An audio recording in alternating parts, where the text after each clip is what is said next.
Good morning. My name is Jane Perkins. Our service leader today is Nikki Norman. Welcome to the Unitarian Universalist Church of Saco and Biddeford. This service is being live streamed and recorded.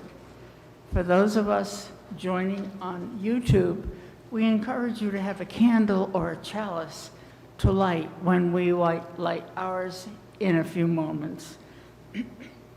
Whoever you are, wherever you come from, whomever you love, we are glad you are here with us today. The theme for the month of January is practicing resistance.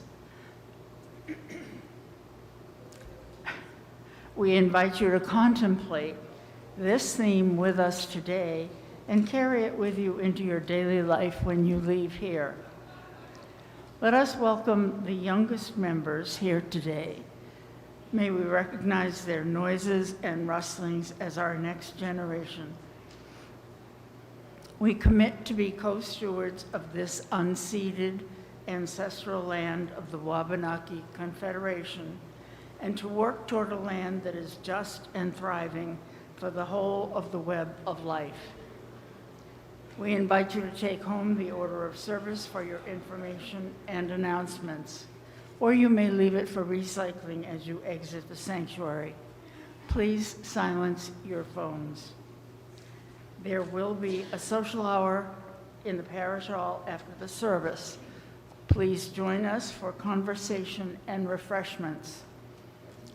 There are several announcements, some of which are on the back page of the order of service, and some of which are not. There is a coffee house tonight. It starts at 6:30, so come and bring your singing voices or your listening ears. Either one is appreciated. 2 Sundays from now, February 8th, is Volunteer Appreciation Service and a super lunch. It'll be from 10 to 12:45. Please join us for joy and celebration. Super Sunday, if you've not been before, is not to be missed. People make the soups, they bring them, we heat them up, and they are outstanding. The Saco and Biddeford Homeless Encampment, we're collecting donations for that. And the next kit, it's coats and sweaters, socks, gloves, hats, hand and feet warmers, chapsticks, and things like that. The next kit making, where we gather various things and put them together in a kit, will take place on January 25th at 5 o'clock in the church. We'll be working with the Biddeford Homeless Outreach Coordinator and the Saco Police Department. There is a new member information session also on January 25th, following church service. If you are interested in becoming a member, please attend that. There will be Reverend Laurie and members of the membership committee to answer questions you might have or to talk about what it is like to be a member of this church, where you too can be a worship associate with a broken voice. But I'm here and I'm glad to be part of today's service.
Good morning, hearty souls.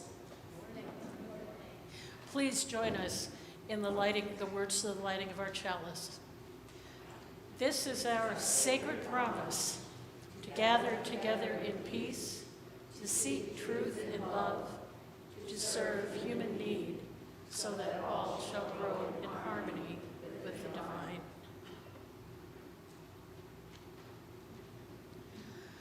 Good morning again.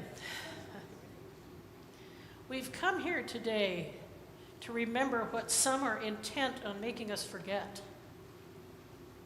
To remember a man who fought to end segregation. To remember a man who marched to counter prejudice and oppression. To remember a man who was filled with peace and hope. To remember a man with a promise and a dream. To remember a man with a voice that rang out for justice and freedom. All these things we remember and honor the legacy of Reverend Dr. Martin Luther King Jr. and a life well lived in service to all. So please stand as you're willing and able and join us in singing hymn number 1018, and that's in the teal hymnal.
Your neighbor.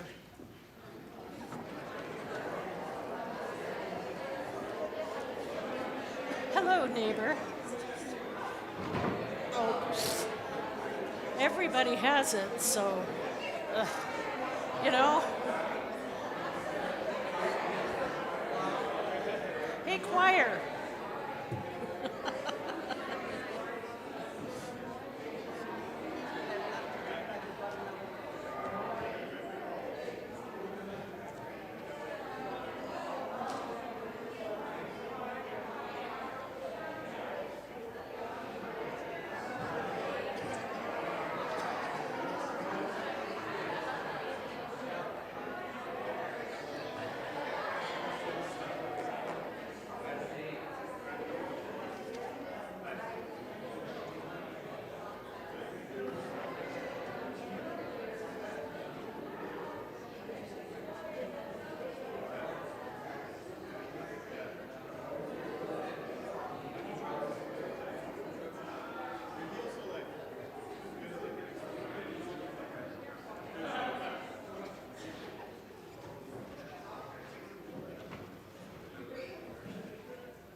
dream that we shall overcome. I have a dream, our destinies are interlocked. May we share in the dream and work to make it real.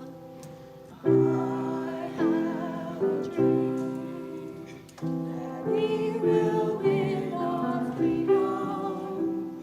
I have a dream that victory will be ours. I have a dream the disenchanted will prevail. May we share in the dream and work to make it real. I have a dream that love can transform evil. I have a dream, a vision of world peace. I have a dream that all will join in freedom's song. May we share in the dream and work to make it real.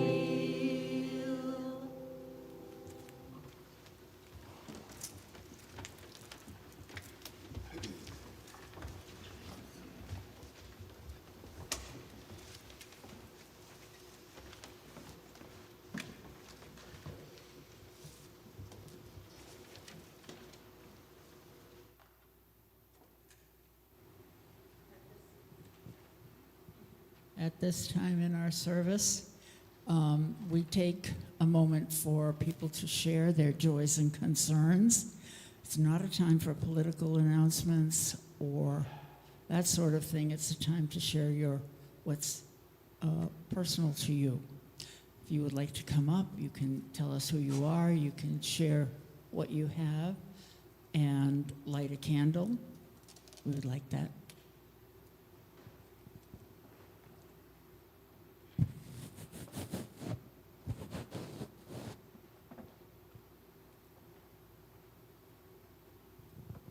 Hi, I'm Ellie. Lit 2 candles this morning. One is for my sister-in-law, Pam. Can you hear me now? Okay. One candle is for my sister-in-law, Pam, who is being treated for lung cancer, and she's really struggling with the side effects, not of the chemotherapy, but of the immunotherapy that she's having. So I lit a candle for her. And then the other candle is for Myra and Charlie Robinson's, well, Charlie's mother, Brenda, who had several things happen over the past week and a half. She's had a stroke, and her cancer has shown up in other places, and today they're meeting with someone from palliative care. So I told them I would light a candle for Brenda.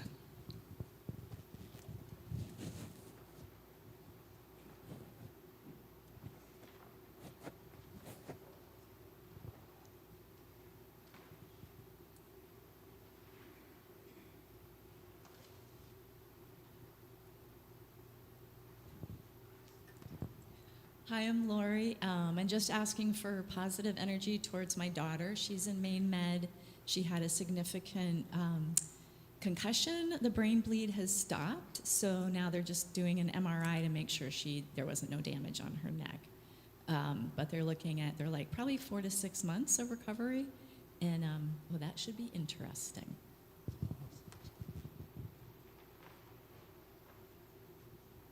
Good morning.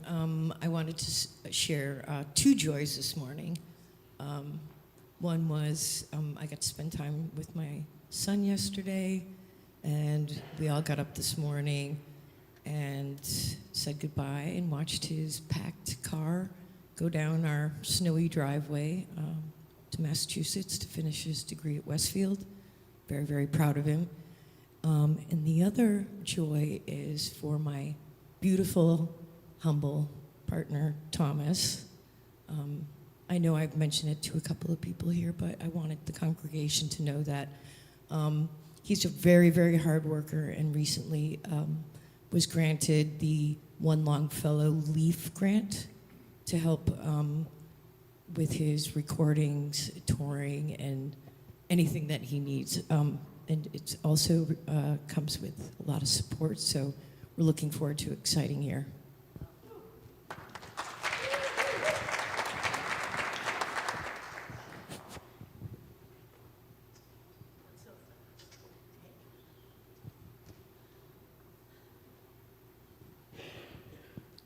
Hi, I'm Nikki, and I lit a candle today for my baby brother who turns 65 today, and that is just mind-boggling to me. And I also, many of you know who Lawrence Miller is. You know, he's a great friend of our churches, and he lost his husband about a year ago. Well, his husband always said, instead of looking at his situation and thinking, what is the worst that could happen? He always thought, what is the best that could happen? So last Sunday, as I was preparing to come to church, we had a sewer blockage where I live that involved all 4 units. And really, I guess it went as well as could be expected. Somebody came out almost immediately and got things going, and it cost us a fortune. But I'm grateful to have great neighbors and grateful that we split the cost of that 4 ways. So I'm going to continue to try to look at what's the best that could happen.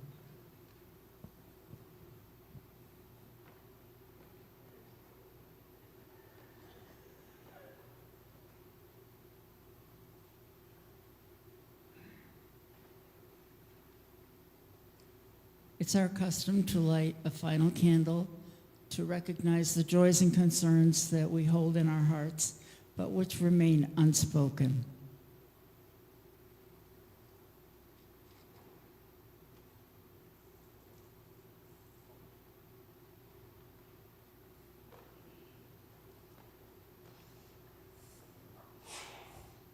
God bless you. And please join me in an attitude of prayer. These are actually words written by the Reverend Michelle Collins. Spirit of connections and love, bless the many ways we resist. Those who march and organize, those who cook and donate and write, those who tend to the weary, who pray or hold vigil, those who say, rest now, I'll take this shift. Let this wide circle honor every offering, visible or unseen. May we release the myths that divine resistance in certain ways and remember instead the truth of shared power. May this be our prayer to sustain one another's courage until quiet faith and public fire become one movement of love. Amen, and may it be so.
This morning's reading is inspired by The Resistance of a Dandelion Seed by Reverend Michelle Collins.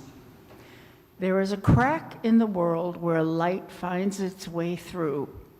Not wide, not welcoming, just enough. The seed arrives on wind, lands in darkness between stone and stone, and begins its work in secret.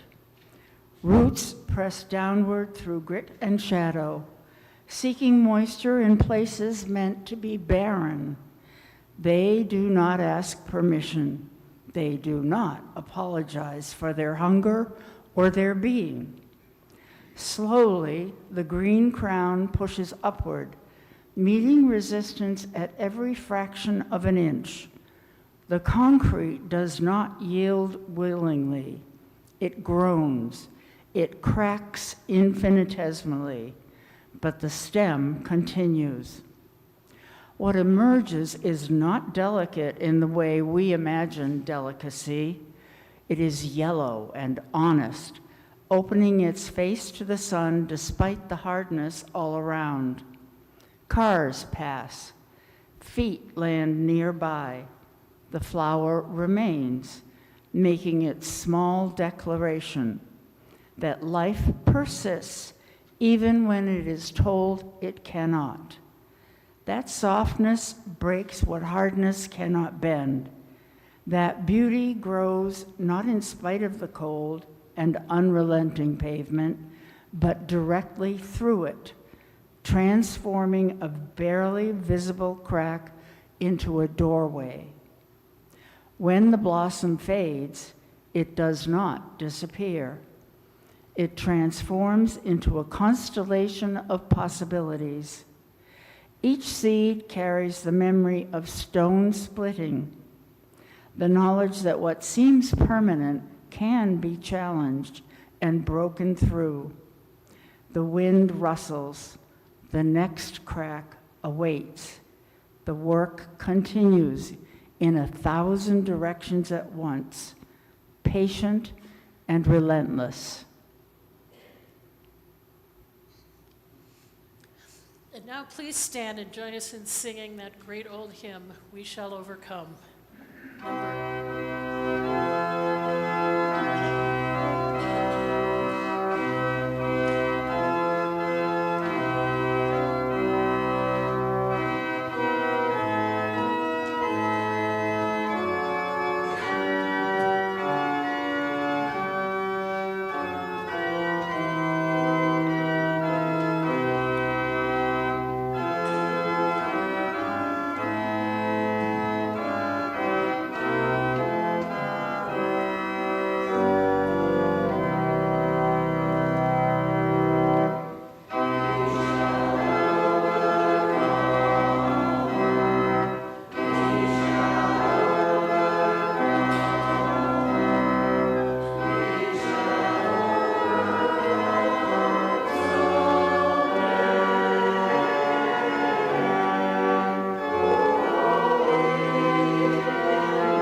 seated.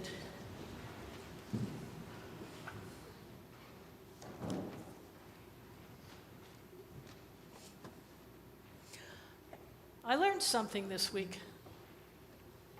How about that? At age almost 73, I learned something this week. And it was thanks to Ann Dobson, who often will clip things out of the newspaper that she thinks I'd be interested in, and she was right. Claudette Colvin, whose 1955 arrest for refusing to give up her seat on a segregated Montgomery bus helped spark the modern civil rights movement. She died recently at age 86.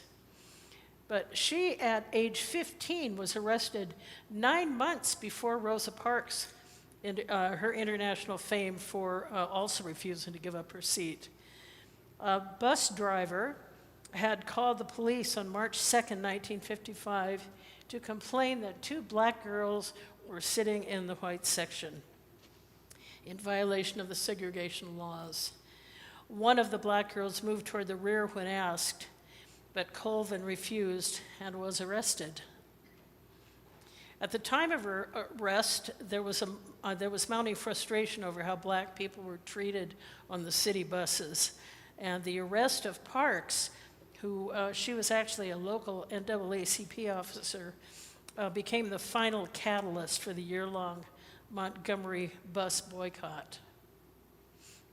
So as the prayer said earlier, and as the opening words said earlier, resistance isn't always loud. It isn't always waving signs, as important as that is. Sometimes it's quiet. So today we gather as a people of faith to honor the life and the ministry of Reverend Dr. Martin Luther King, pastor, prophet, servant of God who dedicated his life to justice, love, and the creation of beloved community. There's that term that we're familiar with. Dr. King's witness continues to speak to us across all these years, especially in times such as these, times of uncertainty, fear, and moral testing. I resist going political in the pulpit, but by the same token, we absolutely can't ignore what's happening out there right now. And we don't gather today in easy times. Many in our communities live with anxiety and heartache, families separated or fearful because of immigration enforcement, neighbors who feel unwelcome or unsafe in their own homes, and loved ones struggling under the weight of economic and social injustice. The systems that deny dignity and divide people from one another are not so different from those that Dr. King confronted in his lifetime. And just as he did, we're called not to despair, but to respond with courage rooted in love. Maybe even trying to assume what is the best that could happen. Dr. King taught us that faith is not merely believing that things will get better, it is working to make them better. And I think we all know that. Even when the outcome is uncertain. Dr. King saw the face of God in the faces of the marginalized, and he refused to turn away. He proclaimed that injustice anywhere is a threat to justice everywhere. And he reminded us that the church must be more than a quiet sanctuary. It must be a living force for healing, compassion, and change. And today, as we remember him, we acknowledge that his dream is unfinished. I still have a dream. The struggle continues in detention centers and courtrooms, at the borders, and within our very hearts. Yet Dr. King's life reminds us that even when the world goes dark, the light of God still shines through the cracks of our collective courage and love. Our calling is to keep that light alive, to be the hands and heart of God and Jesus Christ in places of fear and the voices of justice where silence has taken hold. Dr. King believed, as we do, in what he called beloved community, a vision where every person is embraced as a child of God, where walls give way to bridges, and where peace is built through justice. Our first principle calls us to this work. This is not a distant dream. It's God's invitation to us right now. Each act of compassion, each word of truth, and each time we stand beside the vulnerable rather than turn away, we help to bring beloved community closer. So on this day, let us not only honor Dr. King's memory, but also embody his spirit. Let us pray for courage when we feel fearful, hope when we feel weary, and wisdom when the path ahead seems unclear. And above all, let us remember that love, steadfast, active, revolutionary love, is still the most powerful force we have to heal this world. Let's go forward with that love guiding us, daring to believe, as Dr. King did, that light can drive out darkness, that justice can roll down like waters, and that peace, true, lasting peace, will one day be real for all of us. And I'd like to do something a little bit different today. I think you were given a sheet when you picked up your order of service with a responsive reading. And I invite you, if you feel this way, if you feel inclined to be a part of this responsive reading, you are very welcome. But no one is required to do it. So we gather today to honor the life and ministry of the Reverend Dr. Martin Luther King, Jr., a prophet who called us to love with courage and to seek justice without fear.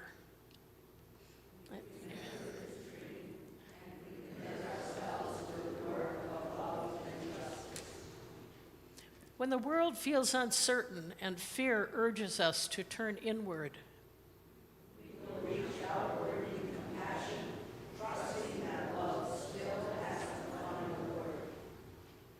when power divides families and detains the vulnerable, we will stand beside the oppressed, knowing that our freedom is bound together. When we grow weary and the arc of progress feels long, we will hold fast to faith and lend our strength to men that are ardent towards justice. In our prayers and in our actions, in our speaking and in our silence, we will seek to embody the love that Dr. King preached and Christ revealed. We dedicate ourselves anew to the vision of beloved community, where peace is built through justice, where love casts out fear, and where every person is cherished as a child of God. And I invite you now into a time of meditation. Let's take a couple of deep, grounding breaths together.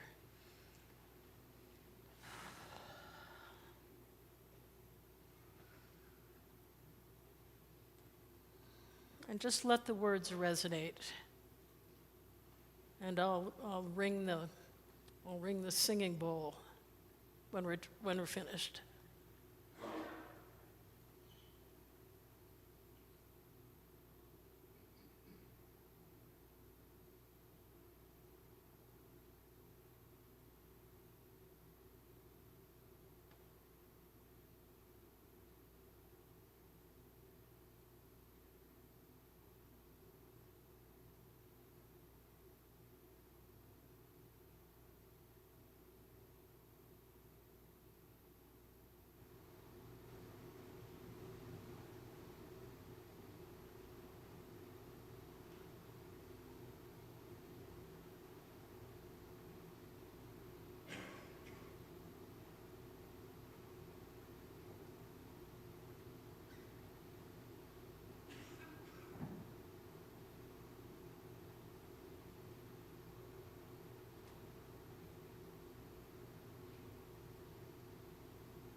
welcome back gently to this space.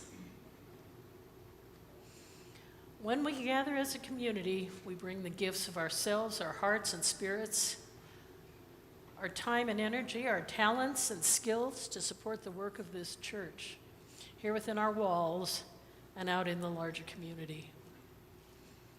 We also bring the gift of our generosity, giving what we can so that the work of this church may continue. As always, half of our offering today will be sent out into the larger community to support the work of an agency or an organization that's making a positive difference in the world. This month, our offering will be collected for Seeds of Hope. If you're watching from home, your offering may be made using the Give button at the top of our webpage, which is uuchurchsacobiddeford.org. Be sure and bookmark that so you don't have to type it every week.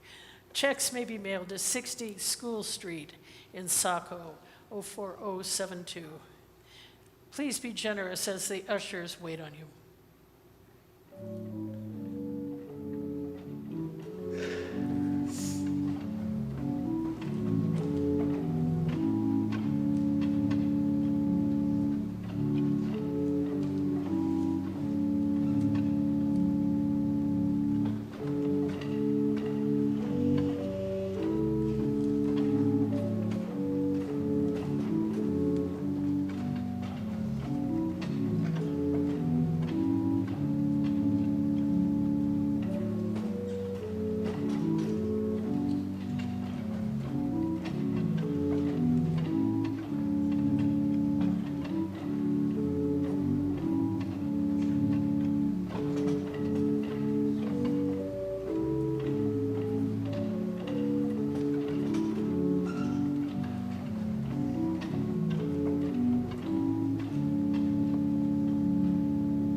Extinguishing our chalice.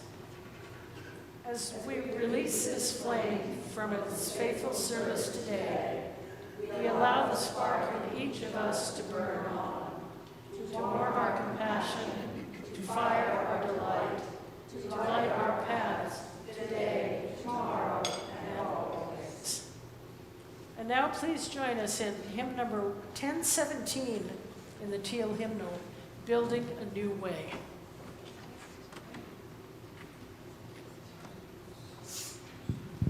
There we go. We have sung this before, but we don't sing it often, and the choir is going to be supportive, but I'm going to play the melody through once for you to hear it, and then we're all going to sing the first verse with me just playing the melody, and then we're going to dig into the rest of the song. So this is what it sounds like.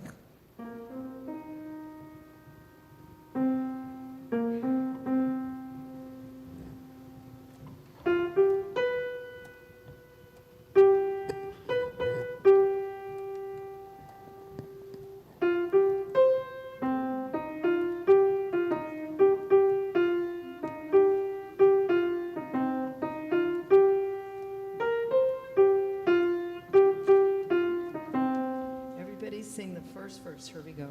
We are building a new way. We are building a new way.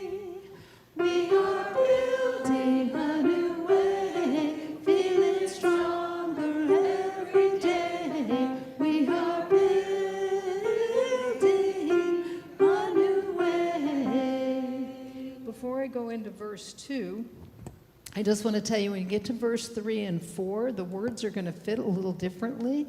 And so you'll be like, we can feed our every need.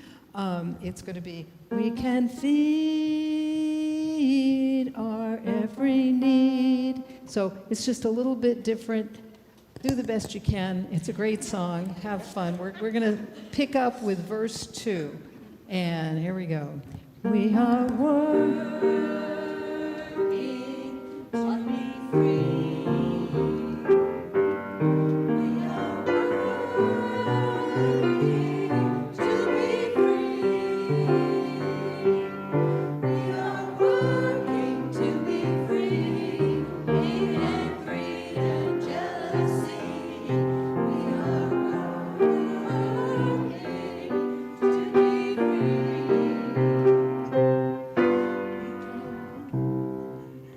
We can feed Every need. We can feed every need. We can feed on every need. Spirit's love, that is the seed. We can feed on every need. Peace and freedom is our cry. Peace and freedom is our cry. Peace and freedom is our cry. Without these, this world will die. Peace and freedom is our cry.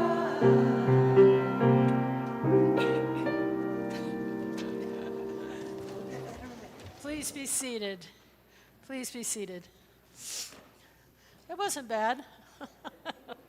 Thanks, Ellie. Thank you, thank you. Beloved, go forth today nourished by the hope sustained that sustained Dr. King, a hope born of faith and strengthened by love. Go with courage to confront injustice and the grace to meet hatred with compassion. Let your voice speak peace. Let your hands do justice. Let your heart make room for mercy. And when the nights feel long and uncertain, may you remember that the light still shines, and that love, persistent, defiant, redeeming love, is stronger than fear, stronger than walls, and stronger than death itself.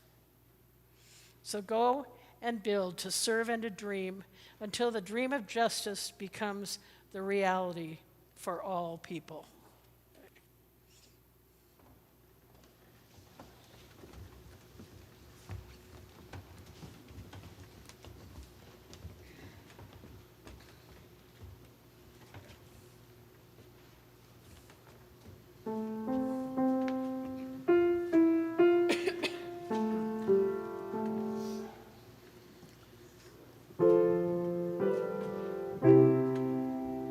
Circle round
Thank you, choir. That was gorgeous. That was really, really gorgeous. So go forth today, strengthened by faith, emboldened by hope, surrounded by the power of divine love. Let Dr. King's vision remind us that peace is not the absence of struggle, but the presence of justice. Peace is not the absence of struggle, but the presence of justice. May God grant us the courage to speak the truth, the tenderness to love without limit, and the determination to keep building beloved community right here, right now. Go in peace. Go in power. Go in love. And may the dream live on in all of us. And